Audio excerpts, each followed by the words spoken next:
Bonsoir. Nauti Kolanda, discours y a fait même de lors de la rentrée judiciaire de la Cour de cassation exercice 2025-2026.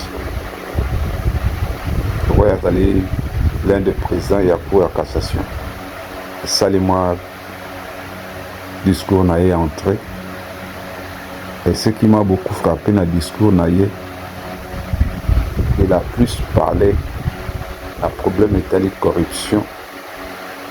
Il va prendre de corruption et puis précisément dans enrichissement illicite.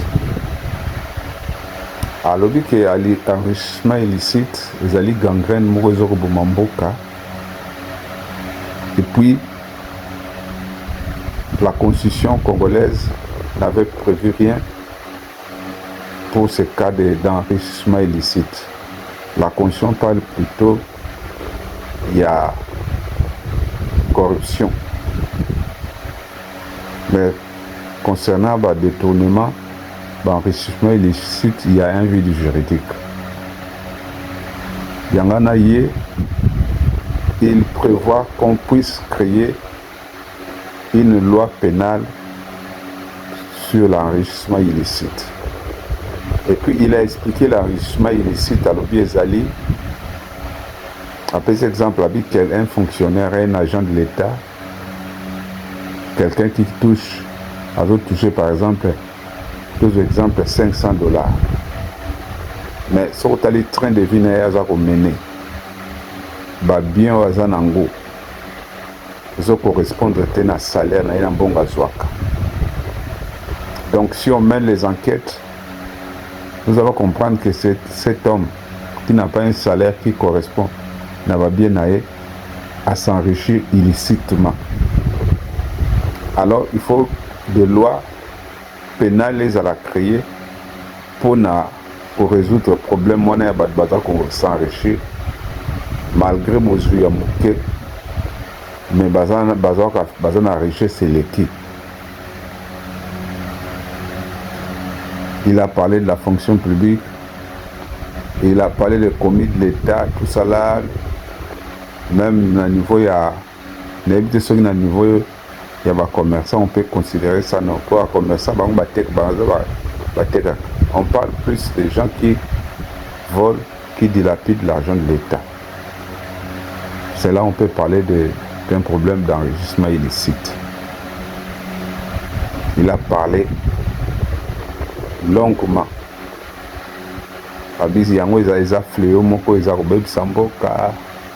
Les gens qui s'enrichissent illicitement pour les navoyer. Maintenant, quand il a beaucoup parlé, Bon. Na mayele nangana batbagi na salle. Na sentir pe ezaki mamba mabanga muke azabwa kela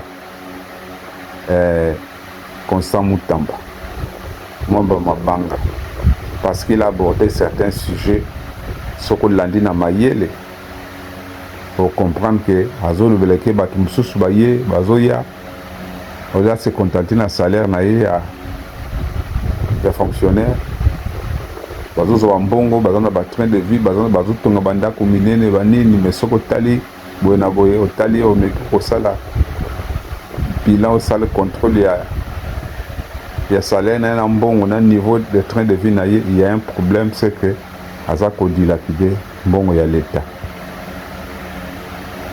Puis même Vonde, Abandi Moussala na na période ya Tshisekedi. Puis même Vonde Azali, na cour ya cassation, depuis le pouvoir, il y a 18 ans, il y a Kabila. Donc il a vécu avec Kabila. Joseph, dans le régime naïe, il a vu comment les gens se sont enrichis illicitement pendant la période wana. Il a vécu avec ces gens. À mon avis, Kabila, Bande Konaye, Jeannette, Zoé, l'entourage à Kabila parti d'un rien pour millions, voire même milliards. Et curieusement, il n'avait pas pensé il y a que ça la loi, une loi pénale pour Kangabao Baza s'enrichir illicitement. C'est maintenant là qu'il a pensé à ça. Et ce total régime il y a 18 ans, le Kina régime à l'élo, si vous comparez bateau, illicitement, régime à 18 ans, c'est trop. Vous imaginez qu'un type comme Dangote, le Nigérien Dangote, c'est un milliardaire. Tout le monde connaît comment Dangote a gagné son argent. C'est un homme d'affaires néné, Azanaba, usine, Azanaba groupe investissement, un milliardaire. Bon, si un chef de l'État a lobby 18 ans au pouvoir. Batinu Sobaïbinenga Kombelaka Congo, Kabila, Joseph. Aïe, et puis en un record. A commis milliardaire à rivaliser à l'été Dangote, à rivaliser Dangote. Et puis lui vendait pas d'enrichissement illicite maintenant, alors qu'il devait penser dans l'enrichissement illicite dans la période là. Maintenant, c'est que la question moi je vais poser à M. Mvonde. Est-ce que la loi qu'il veut créer là, la loi pénale concernant l'enrichissement illicite, ça sera une loi rétroactive ou bien ça va seulement commencer dans le régime à Tshisekedi? Parce que la loi n'a pas créé, il faut zonga na sima. Azonga, même 10 ans na sima. Azonga tana 10 ans na sima. À comprendre que c'est pas le régime maintenant là où il dilapide mbongo. Bato wala ba muanga chuchu. Ba carré minier où ils na est kuna bato bazali ko swango illicitement bazo mbongo ba tchanga na poche na bango. Cet homme-là devait penser à ça, la période à Kabila. Bon, le coup la pas à Kabila, il ne pouvait pas penser. Mais il y a un autre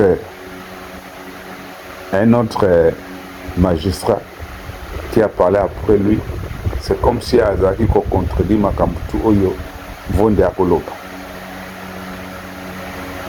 Voilà ma préoccupation. Vous devez créer Sengiba ça la loi moko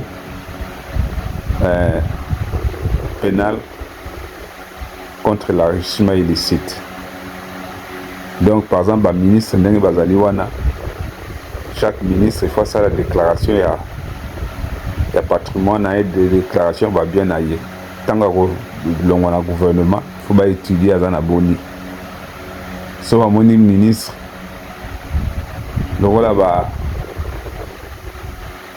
ministre, président de l'Assemblée, président de Parlement, donc fonctionner à l'État. Après avoir laissé son mandat, tant mandat ici, tant fonctionnaire ici, comme il a un bon élégué, belé. On va conclure que les exemple on a frauduleusement. Donc, on va l'enquête sur lui. Ceux qui vont faire l'enquête vont remarquer qu'il y a un à l'État, il sera poursuivable.